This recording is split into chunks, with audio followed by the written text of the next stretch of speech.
လူချမ်းသာတွေဂျူရလရီကိုဘယ်လိုရွေးဝယ်ကြသလဲပရိသတ်ကြီးအားလုံးပဲမင်္ဂလာပါရှင်ကျမတို့ရဲ့တော်ဝင်ရှိ YouTube Channel လေးကနေပြန်လည်ပြီးတော့မှကြိုဆိုလိုက်ပါတယ်ဒီကနေ့တင်ဆက်ပေးသွားမယ့်အကြောင်းအရာလေးကတော့လူချမ်းသာတွေကဂျူရလရီတွေကိုဘယ်လိုရွေးဝယ်ကြလဲဆိုတဲ့အကြောင်းအရာနဲ့ပတ်သက်ပြီးတော့တင်ဆက်ပေးသွားမှာဖြစ်ပါတယ်လူချမ်းသာတွေကဂျူရလရီတွေကိုအလားတက်ဝယ်ယူတာမျိုးမဟုတ်ပဲသူတို့ရဲ့ရည်တည်ချက်ခံယူချက်နဲ့ရင်းနှီးမြှုပ်နှံမှုအမြင်တွေပေါင်းစပ်ပြီးတေချာရွေးချယ်တတ်ကြပါတယ်ဒါတင်မကသေးပဲဂျူရလရီဝယ်တဲ့အခါမှာတတိမှန်တည်တာအောင်တစိတ်အကြီးကြီးတွေဝယ်ပြတာမျိုးထက်တမိုးကြီးမှန်တကယ်အတိုင်းဝင်ကလူတွေပဲသိနိုင်မဲ့ slick ဝါလို့ခေါ်တဲ့တိမ်မွေ့တဲ့ရေးချယ်မှုကိုပို့သဘောကျကြပါတယ်သူတို့အတွက်ကငွေကြေးချမ်းသာမှုကိုကြွားဝါဖို့ထက်ကိုယ့်ရဲ့အောင်မြင်မှုနဲ့ရည်တည်ချက်ကိုငြိမ်သက်တည်ကြီးစွာဖော်ပြနိုင်တဲ့ status symbol ဖြစ်သုံးတာဖြစ်လို့ရှင်းလင်းပြတ်သားပြီးဩဇာညောင်းတဲ့ဒီဇိုင်းမျိုးတွေကိုပဲရွေးချယ်လေးရှိကြတာပါဒုတိယအချက်အနေနဲ့သူတို့ဟာပေါ်ပင်ခေတ်စားနေတဲ့ brand တွေထက်ဆိုင်ရင်200ချီသမိုင်းကြောင်းရှိပြီးသားဖြစ်တဲ့နာမည်ကြီး luxury brand တွေကိုပဲအထူးယုံကြည်ကြပါတယ်။တတိယတို့ Van Cleef & Arpels တို့လိုမျိုး brand ရဲ့လေယာတွေဟာသူတို့ရဲ့မျိုးရိုးစင်ဆက်ကွန်တဲ့နဲ့ထူခြားတဲ့သမိုင်းကြောင်းတွေပါဝင်နေရမလို့ရတနာတကုံးဝယ်ယူလိုက်တာအထက်သမိုင်းဝင်ပညာလေယာတစ်ခုကိုပိုင်ဆိုင်လိုက်ရတယ်ဆိုတဲ့ခန်းစားချက်မျိုးကိုပိုပြီးတန်ဖိုးထားရွေးချယ်တတ်ပါတယ်။နောက်ထပ်အရေးကြီးတဲ့ချက်ကတော့ဂျူရလရီကိုအလားတက်မဟုတ်ပဲခိုင်မာတဲ့ယင်းနှိမ့်မြတ်မှုတစ်ခုအနေနဲ့ညင်တက်တာကလည်းလူချမ်းသာတွေရဲ့ထူခြားချက်ပါပဲ။ GIA certificate ပါတဲ့ရှားပါအယောင်သေးရှိတဲ့စိန်တွေ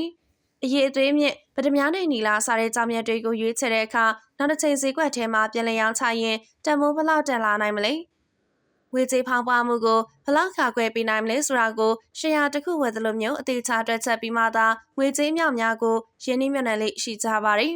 ။ငွေရှိတိုင်းဝယ်လို့မရတဲ့ limited edition တွေနဲ့ VIP တွေကိုမှတည်တံ့ရောင်းချပေးတဲ့ exclusivity ကလည်းသူတို့အတွက်အဓိကဆွဲဆောင်မှုတစ်ခုပါပဲ။ကမ္ဘာပေါ်မှာအရေးအတွက်နေငယ်ပဲထုတ်လုပ်တဲ့အထည်တွေဒါမှမဟုတ်တာမန်လူတွေလုံးဝလက်မမီနိုင်တဲ့လေလံပွဲတွေကနေတဆင့်ရှားပါရတနာတွေကိုအပြိုင်အဆိုင်ဝယ်ယူစုဆောင်းရတာကိုဂုဏ်ယူလေးရှိပြီးဒါဟာသူတို့ရဲ့ဩဇာတိကမာနေလုပ်ပိုင်ခွင့်ကိုတွယ်ဝိုင်သောနည်းနဲ့ပြလိုက်တာပဲဖြစ်ပါတယ်။လူစံသားတွေဟာရတနာဝယ်တဲ့အခါကြောက်ရဲ့အရွယ်စားတစ်ခုတည်းကိုပဲမကြည့်ပဲပဒိန်ဆရာရဲ့တည်တလားပါတဲ့လက်ရနဲ့ကြောက်ကိုခိုင်မာထိုင်ထားတဲ့စက်တင်ပိုင်းတွေကိုပါအနုကြည်မှန်ဘလူးနဲ့တောင်တေချာစစ်ဆေးတတ်ကြပါတယ်။တင်းငယ်တဲ့အနာသက်လေးကအစခြုံမွေနေဖို့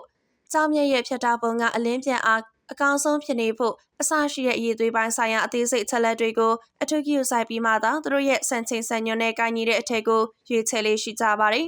။နောက်ဆုံးအနေနဲ့သူတို့ရွေးချယ်လိုက်တဲ့ရတနာတိုင်းဟာသူတို့တည်ဆောက်ထားတဲ့ personal branding နဲ့တရားသေးဖြစ်နေဖို့ကိုအရင်အလေးထားတတ်ကြပါတယ်။ဥပမာခေတ်ဆန်ပြီးတက်ကြွတဲ့စီးပွားရေးလုပ်ငန်းရှင်တယောက်က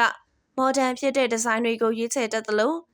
ရိုးရာကိုတမိုးထားတဲ့မိသားစုကဆင်သက်လာသူဆိုရင်တော့ရှေးဟောင်းလက်ရာထည်တွေကိုပိုပြီးမြန်လို့တက်ကြတာမလို့သူတို့ဝတ်ဆင်ထားတဲ့ jewelry တွေဟာသူတို့ဘာလို့လဲဆိုတော့ကိုရီကိုသွေးကိုအတန်တိတ်ဖော်ပြနေတဲ့အကောင်းဆုံးကြီးမုံပြင်ပဲဖြစ်ပါတယ်။ဟုတ်ကဲ့ပါနောက်ထပ်လည်းဒီလိုမျိုးဖူသူတရားစီနိုင်တဲ့အကြောင်းအရာလေးတွေကိုတင်ဆက်ပေးသွားမှာဖြစ်လို့စောင့်မျှော်ကြည့်ရှုအားပေးခြင်းနဲ့ဆိုရင် channel လေးကို subscribe လုပ်ပေးခဲ့ကြပါအောင်နော်။အဆုံးထိကြည့်ရှုပေးလို့ကျေးဇူးထူးပဲတင်ရှိပါတယ်။